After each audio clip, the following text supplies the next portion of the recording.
Welcome to the program. I am your Happy Healer, and it is a late program on the East Coast, right here in HappyHealerLove time. But on the West Coast, maybe you're still up. Yeah, I'm a bit strong for a lot of people, and I come on strong. And so doing media for me is the right decision. I can explain that truth in doses for people, and I can help people. That's my goal. So during this program, I have quite a bit I want to discuss, but right off the bat, we'll just kind of open things up. And I am your Happy Healer. You never want to forget that. That at the core of it, my goal is always to provide value back in your life, because we all serve each other. We all are here for each other. And if we lose focus of that, that's when we lose focus of everything. And as your Happy Healer Love, I am your mind fixer. What am I trying to do? And what is at the center of our human experience? And my goal is to live a life of pure love. And I have more programs coming out just on that. And it always gets better with me. And you'll see that it just continues to always get better. And we're out to help people and to give them a fighting chance of real happiness, and to let them know that the greed is a big fat liar, and that we don't have to accept this large level of greeds just because of our tiny impurities. We have to put our stock and raise one up that is not accepting of that, but at the same point, humble. I am no better than you. And if I am allowed to love and do this, it's because you get it. And that's the only way that love can ever have a chance for leadership. So we need to have love lifted. I say, let our one soul come together, use my body, prop me up, and make me powerful so that I can then return that power back to you. Of course, minus my cut, because we don't need that greedy cut. We just do good work and have our sustenance and happiness and build a better world where people have so much more than what they currently have now. And that's the problem. And I have a strong business background. And I understand from the drug addict's perspective, but also from the CEO's perspective, to the single mother, to the businessman. I am him, and that makes me the kind of perceptive candidate, and that we need a loving leader. And I get that I'm not of all of your perceptions, but that together we are one spirit, and we're working for our betterment. And we have to respect both the individualist and the collective. We have to know that both are there. And we're seemingly forgetting about both of them right now. And that's the difference between love and greed. Greed takes all and leaves nothing. And where love, it takes small, just so little, and leaves everything. It takes nothing, really. It just gives. And that is really what your Happy Healer is in it for. And you know that. Those of you who know me and have been following my story know that. And so again, I want to talk this evening about how I am your mind fixer. And when it comes to being your mind fixer, what do I mean by that? I'm your friend. I love you and I care for you. And I have my own perceptions, and those perceptions are so important. I've been through so many things. As a 40-year-old man, I have been through more perceptive qualities that represent the American people than most.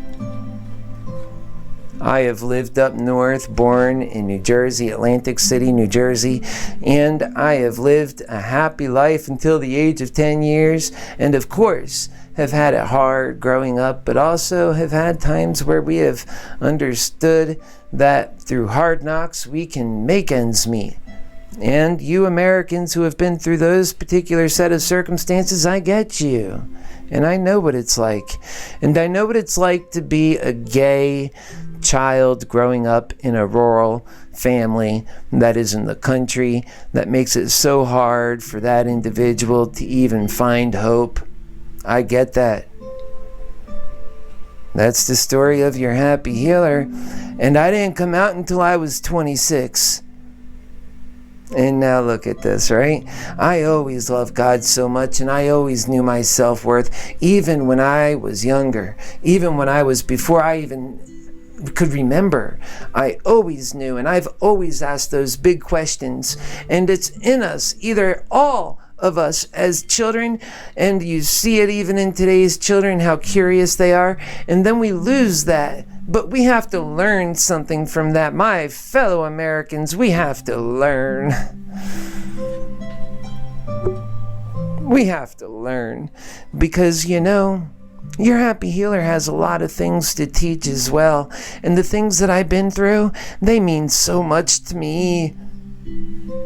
Those experiences, so I get what your experiences mean to you too. And that's why perceptive matters so much.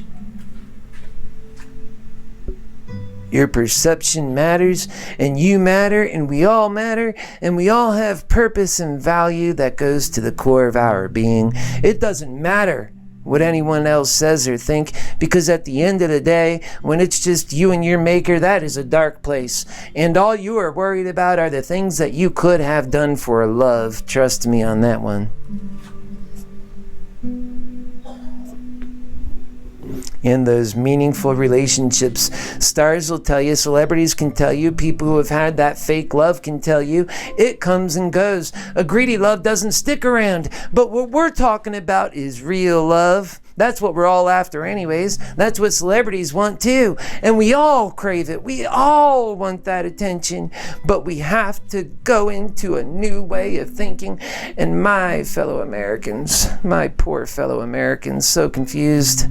And I get you, so confused. And we're all so confused by what they have done. But you need not be confused. We're family in this, and that's what love does. It carries us up. It carries us up even when everything drops us down. We have to come together in that love. And I have so much in this story you are just going to continue to learn from and build from. And I want you to take that gift. It's so important. It's the only way to get into that mind and to say you are so perfect, just the way you are, and that I am so perfect. And I knew that even before I lost my 125 pounds. You better believe it. We can have that light in our lives working for us. And it can be so grand.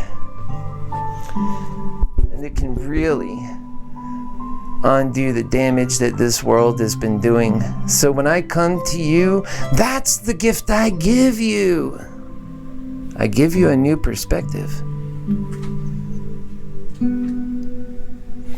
One that includes the truth of the unbiased broker, the one that has been staring into the light and staring into the darkness for eons, saying, "This is the way," and finally has a voice, that one. And that truth is so clear. My goodness, it's so clear. And when you start to get the vision, it doesn't go away. It's not like these other visions. They fade because they're fake.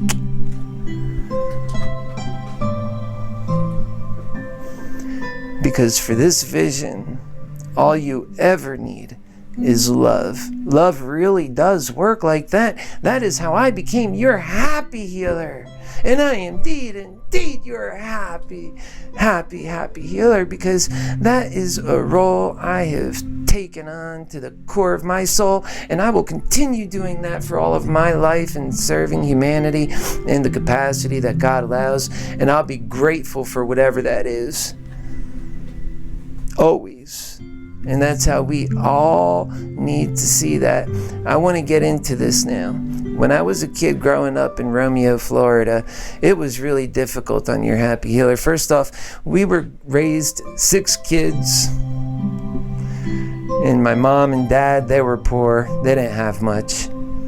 Especially when we came down from New York. We came down and the year was 1990. Think about that. It was a long time ago. I was born in 1978, and it was a different world, even then. And we remember. That's why I often talk about the promises that were made to us then, and how those promises have been broken, and how they've been broken for so long.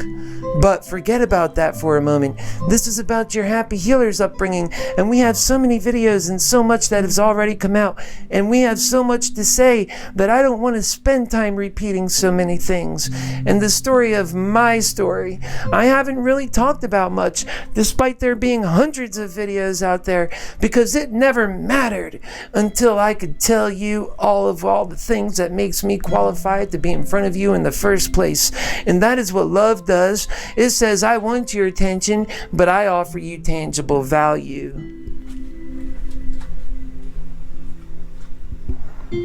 And that's what love is. Love is that attention, isn't it? Isn't that what the superstars are after? And celebrities and all of us? Isn't that on Facebook what likes and what all of those little clicking and all that means? Isn't that what that really means? We are all after that attentive counsel and love from one another, and we almost always fail to get it. And that's the sad part about this world. It leaves you so empty. Where are all of the people? Where did they go? Have you ever asked yourself that lately? I remember even on the gay sites, I'm a gay man, I just remember, how come there was more people to talk to that were online? It used to be, and that there's less now. And yet the world is growing. People are losing their humanity. And we better get back there quick, because this is a battle between love and hate, not evil and... I'm sorry, it's not evil and love. It's love and hate. Get this, love and hate. It's not that evil and goodness stuff. Love and hate, okay? And you have to remember that, because a lot of people, they get that confused. And the fact is, we are in a serious time in history, and people are not showing up for whatever reason. We know that they're there, but their care is gone. That's the part that I'm so concerned about. We have to bring that spirit back in. Guys, that's spiritual energy. We need that spiritual energy, or we're doomed. Remember that battle between love and hate and greed? Greed is the big thing, really. It's against love. If you forget that greed does not produce, it can only steal from love. If you don't keep that in your mind and you continue to serve greed knowing it doesn't produce, think about that, because it's a big deal. And so many are doing without, because greed, it takes away. It's so chaotic. And we've talked about this. You want to go see some previous programs on that, because I'm going to try and stay on the mind fixer. I am your mind fixer, your happy healer. And here's the thing, I never tell you things that are wrong. If I do, correct me. We're in a truth movement here, a real one that makes common sense. It's so important that it makes common sense, otherwise you lose people. And it has to. People have been screwed for so long, and they're not getting that truth that they're craving, that they're going to anything that even resembles it. And look what we have. We have to do better. And we don't have much time. That's why I spend it on that. And then I don't even get to talk about myself as much, because I care so much about these issues and they're so important. But let me get back to it. Growing up, I was in Romeo, Florida, and if you know anything about Romeo, it is in the middle of nowhere. There's nothing out there. And I remember way back then there was an old joke, and it was a riddle, and you might have heard about it. Maybe you have, maybe you haven't. But back in the 90s, I was a kid, and I remember the adults back then saying it, and I remember pondering it and what it meant, and then also applying it in my life now and what it means to me. And so we take these associations from when we were younger, and we see them and approach them differently when we get older. It's such a different way to experience our past. And we have somebody who was in jail for so long, who never got a visitor, and then finally, after never having gotten any visitors, someone shows up and speaks to this man, and he speaks to him for ages, is what it felt like the security guard had witnessed. And so after so long, the guy gets up and he leaves. And so the security guard goes up to the man and says, "You've never had any visitors here for so long. Why now? And who was that spending all that time here?" He spent a long time there. He said, "Brothers and sisters, I have none. But that man's father is my father's son." Who was that man? I'm going to pull this up over here for you. If I can get it on the screen, because there's a little diagram that kind of goes with this.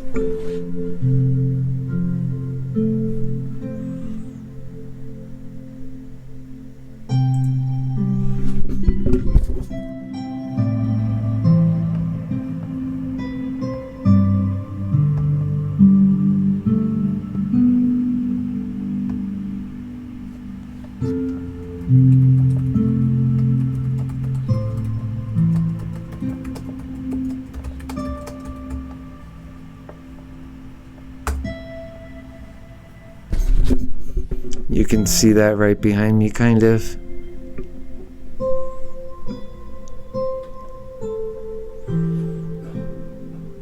I want to pull up this diagram for you, because I love you.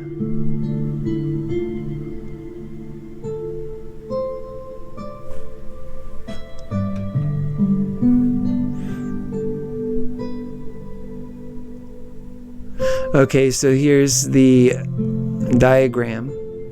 Brothers and sisters, I have none, but that man's father is my father's son. So we have me, father, my father's son. Let's see if I can move this over here so I have control of that mouse. There we go. Okay. And so here you can see it goes on a little bit further. And I'm not sure what these arrows are trying to say, but I'm going to break this down for you a little better. These arrows are not that easy to understand, to be honest. But there is a connection. And if you follow it, and I'll go over it with you here once I am able to move this back to the other screen.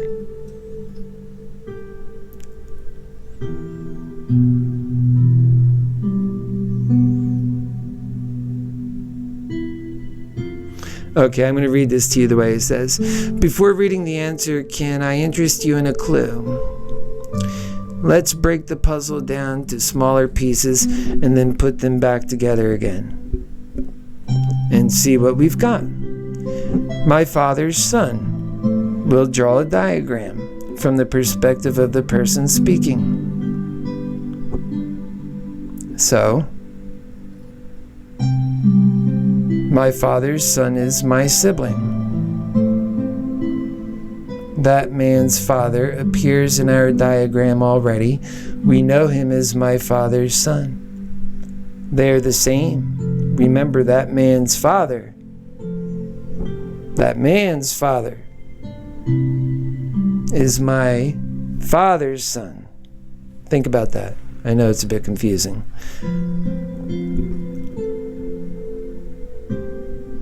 Brothers and sisters, remember that. I have none. So on either side, picture me as the speaker.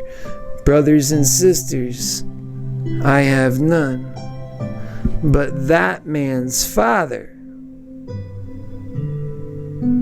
the one that just came and left, that man, his father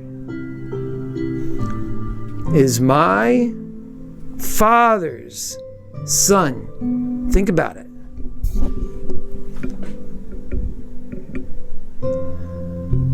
But if I have no brothers and sisters, then my father's son can only be me. Ladies and gentlemen, the connection there is I was alive and well and so curious in my youth, my gay youth.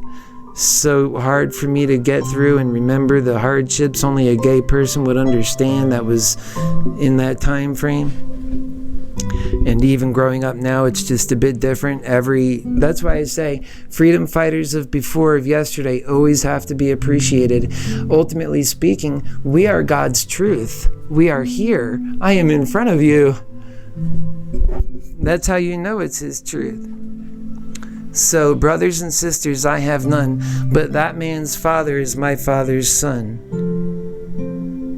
It's me, the man who just visited. In a sense, we are all connected. You know this, right? The spiritual world makes it so. And it even shows through here, mostly through love. And in my teachings, what I show is the correlation between the spiritual world and the world right here. The one that's falling in hell. So many people are confused. And they really are. But they have their perception, and they have their honest broker of truth within them. They can be spoken to by an honest broker of truth, and that they can be changed for the better. So that's what I'm doing. That's my story. And when I was younger, I have so many of these anecdotes where defining things have happened. And I remember that just took place in a pizza parlor when I was I want to say right around 11 years old. And my mom, because there wasn't enough money to go around for all of us kids, my mother, she would pick one of us at a time and we'd go out with her, we'd go shopping, and we could eat with her sometimes. It would be fun because it wasn't something that we could do all the time. My mom, she deserved it. She had 6 children. My goodness, my mother was a fighter, and she had to put up with an abusive husband, which of course I love my father, but the facts are the facts, and it's tough admitting those facts, but we learn from them. And of course, that means our childhood was one that was hard and explains the childhood many of us have had. You know, it seems God gives some of us so many lessons, doesn't it seem that way? And the pain, it's just so real. And it doesn't matter if somebody has been through hell and back, and if you're just on your first time on the first go around, for you, it is hell. I get that. And people suffering at any point, it could go to the end, especially in this volatile world. One little mistake can cost you your life, and we see it happening every day and all the time. And when your honest broker of truth, your happy healer, he speaks out to you it should be something we can all do and have that courage too. And to speak from that honest broker of truth standpoint. To say, I'm pulling all the shade away, just leaving the love, because that's what works. And I love you. I do love you. That has to count for something. I trust in that love. It serves me well. I didn't just get started on this. I've been doing this for a long time, learning how to appreciate people even when they hurt me. Even when they hurt me. And I have those stories and they're coming out. That's what I'm about. And so when I grew up, I got to Orlando, Florida in 2006. That's far, far, far after growing up. But let's just take it back to 1990. Let's just take it back to 1990. So we get down to Florida. And we're in Romeo, Florida. We get enrolled in school, me and my siblings. And I remember that time. I had never experienced a crush up until then. I was about 10 years old. 5th grade was my first year here. And before that, it was up north. Like I said, born in Atlantic City, New Jersey in 1978, November 29th. And then within the first 5 years, moved out to California and then Nevada, where we also had family. No, my father was in the military, but not during that time. And that we went back to New York ultimately in New Jersey. We stayed in Brooklyn. We stayed in various parts like Nanuet and well, I even stayed with my godmother up in New York, Stony Point. It's good reminiscing about the past, isn't it? Yeah. And so when I was in 1991, I went to 6th grade in Denellen Middle School. And that's the school that people that live in Romeo, they go to Denellen for their schools. And the next closest big city is Ocala, and Ocala to Orlando is a small city. It's a horse town. So that gives you an idea. And Romeo is 30 minutes outside of Ocala. Yeah, our closest neighbors were cows. It wasn't easy for your happy healer being in the closet at all.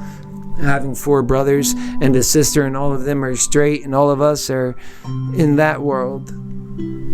So I know all about it. And then in 1993, and I have so many stories in between these. I'm just trying to move this along a bit. I just want to give you a little timeline. And in 1993, I was in middle school, 7th grade, I want to say. And it was interesting. That was the year I met Jimmy Bozeman. Sorry, Jimmy, if you ever hear that. It's nothing to be sorry about, sir. Your happy healer loved you. And I remember, I was about 13, and I was like just coming to terms with my gayness. It was so shocking for me.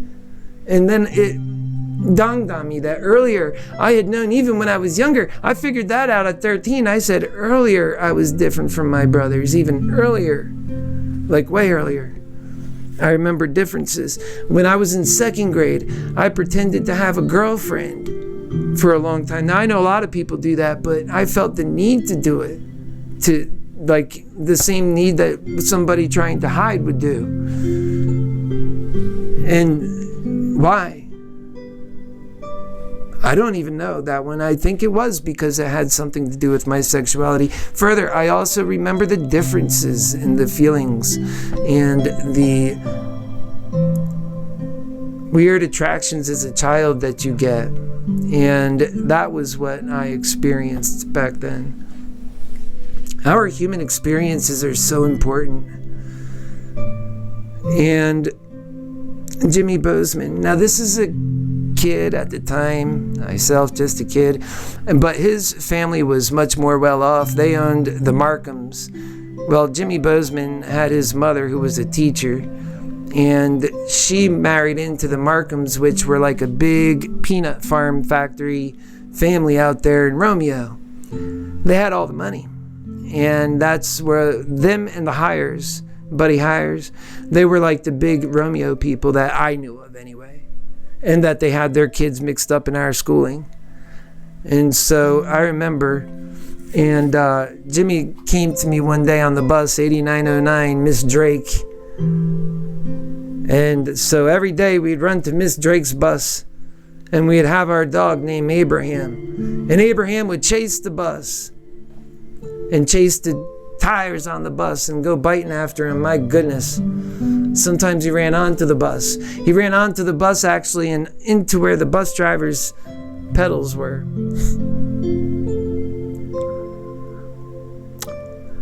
So it was that Jimmy sat next to me, and I'll never forget, I liked him. I thought he was a great, great person. And it was my child's version of my first crush. My heart was in a chaotic mode. I never knew what that was. I was scared. Especially, why am I having these feelings? And I know the feelings then that I get at home, and they scared me more. The feelings I would get when I would take a shower. And then, one day, I get on the bus, and I'm seated there, attacked by my childhood feelings, the world, and all the bigotry. And you know, we hear about this stuff. Matthew Shepard. Remember, there were freedom fighters, folks. And I remember he came to sit next to me. And the way I responded was so horrible. I cursed him out. I said, "Get away from me! You!" I called him such bad names.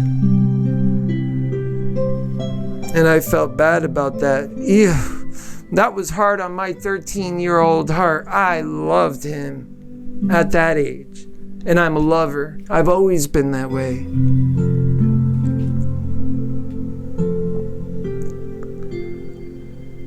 I'll never forget the shock I put into him because he thought he had a friend in me. But instead, I let my fear win.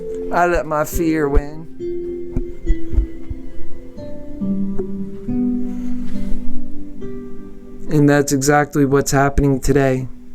Except for I was a 13-year-old child surrounded in a grown-up's world that then they were using bigotry to keep me down. Today, it's the adults being kept down by the greed that's overtaken our society.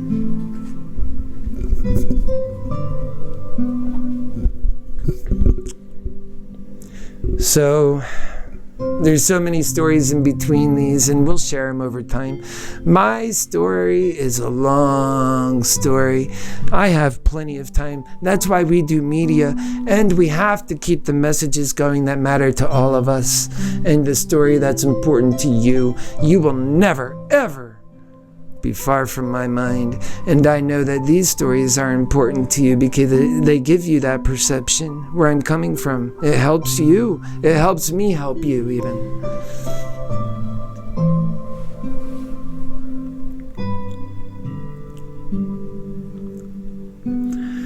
So then I never seen him again after that. We never talked again. He got up and he left. From that seat, he was banished and gone forever, never to come back. All I could ever do was dream about him. And of course, he wouldn't talk to me anymore after that. And he was a good friend. And I let fear do that. That hurt me for a long time. to not know what could have been. Even during that time, I would watch him have sleepovers with other friends, and I could have been part of that. And I dreamed and wished I could have been at that time. And then came my next crush, which was actually a celebrity crush, which is funny. People laugh at me because it lasted for so long. But when you're in a closet and you're growing up gay and you're me, the happy healer, Keith, weirdo, not really, I just love, but I stay committed to whatever I'm doing, and I can't have these people hating me. And I say, I need you in my life, and then they find out one thing, they're done with you, and I don't understand that. So I hit it. And I like Jonathan Taylor Thomas. That was a big 90s crush for a lot of teenage girls and gay boys like me. And then whatever happened to him, he just fell off the face of this earth. If you don't know who he is, he plays the middle son on Home Improvement back in the 90s. They're trying to get a reboot going, which I would love to see. I love that show. It's a great show. And I like all the characters on there. And during that time, I remember I started liking him when I went to stay with my godmother when I was 16. And up until then, it was just Jimmy Bozeman. I had a crush on him all that time. And we weren't talking or anything. It was just stuck with me for a long time. And you know those crushes at that age, they're so intense. We care so much. We leave each other in the gutter when we need care. I needed care at that age. Nobody understood me. I had to figure things out. I felt so alone. And in so many ways right now, I still feel alone. And that's why I come out, because I know what's right.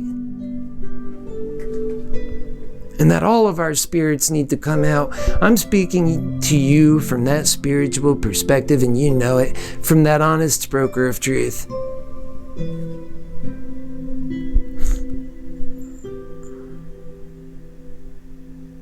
Which is such a larger truth than just the experiences I'm even talking about now, if you think about it.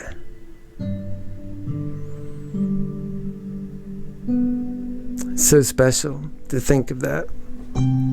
We share so much, and we don't have to own all the ailments and problems with our bodies. We don't even have to have that self-conscious feeling when you know who you really are. In fact, when you know who you really are, you begin to start to see, wow, there's a solution for racism right there. We're all the same. And we use these bodies. These bodies are our vessels here. And we're using them wrong. We should be a lot more friendly with each other and loving.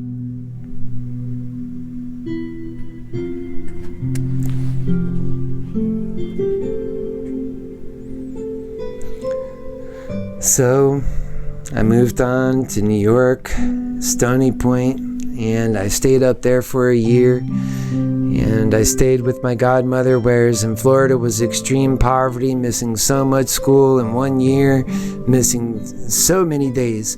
And I did good at missing about 50 days of school. And it was tough. And by the time we got up to New York, well, just myself, my mom sent me there. An act of love. My mother sent me there for opportunity. She didn't have much. Trust me, she didn't want to send her happy healer away. I love my mommy so dear, and she's gone as of 2012. She died right there. That's why I love my home. It's a magical place. People that come here, they feel that. And I've had over 2,500 people here in the last about 3.5 years now. Because before that, then I had one guest that just hurt me so bad. I paid the price on that. But it's okay. You just keep loving. You pass those tests and you keep loving. Don't ever let your spirit die. I'm telling you a long and hurtful story of mine, in that I just overcame everything with love. My love was so strong. And I started loving people. And that's what we're here meant to do. That's why I say sometimes that covenant just between two people, it sells short so many others. And I have a large capacity to love. And so here's my thinking. We have to just learn to love and be open. We don't have to actually hate each other ever. And we can do things on that level. You can have so much on that level alone. It doesn't have to define other parts of your life. You can love. That's a great thing.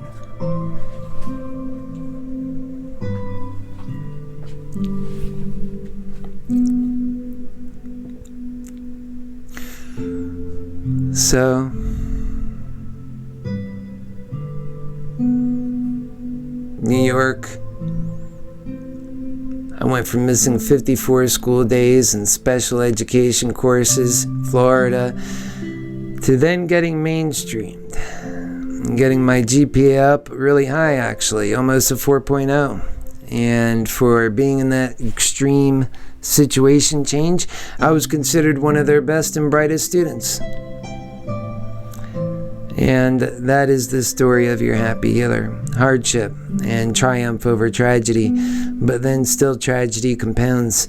But then we come back anyway. That's why I love my quote, true heroism is not defined by those who fought but never fell. It's defined by those who fought and fell and rose again. Never forget that. It's so important in life.